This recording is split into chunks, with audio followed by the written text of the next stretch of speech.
Chapter 11 पक्षी जीवन। मानव और पक्षियों का सदा से घनिष्ठ संबंध रहा है।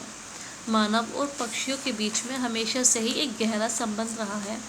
मानव के भीतर छिपे विचारों व कलाओं को जितना पक्षियों ने प्रभावित किया, शायद उतना किसी और ने नहीं। चाहे नल के पास दमयंती का हंस के द्वारा संदेश भेजना हो, अथवा वर्तमान में छत पर बैठे काव की काव काव इस कथन की पुष्टि करते हैं।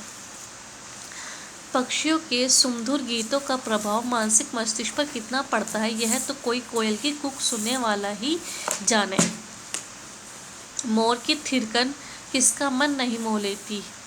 कहते हैं महर्षि वाल्मीकि के भीतर काव्य का सृजन करने वाला हंस का जोड़ा ही था, जिसमें एक हंस को किसी शिकारी ने मार गिराया था।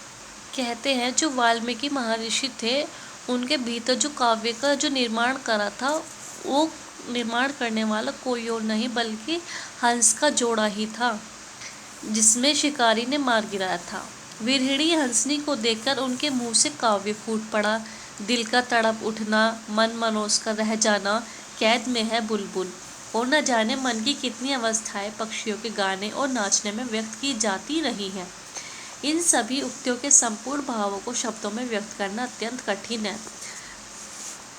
दाने दुनके की खोज में पक्षी सारा दिन विचरण क्या करते हैं। दाने की खोज में पक्षी सारा दिन इधर से उधर उड़ते रहते हैं।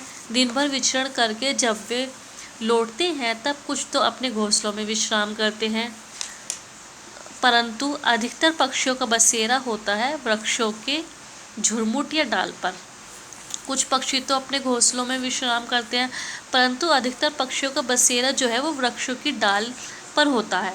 यहाँ बैठकर वे रात बिताते हैं। जल के पक्षी जल में बसेरा लेते हैं, वो जल में रहते हैं। विश्राम हेतु शयन का सबका ढंग भिन्न भिन्न होता है। अधिकतर पक्षी अपने डैनों के परों में अपनी गर्दन डालकर सोते हैं। अधिकतर पक्षी तो अपने डैनों के परों में अपनी गर्दन डाल लेते हैं और तब सोते हैं। सारस तो एक पाँव पर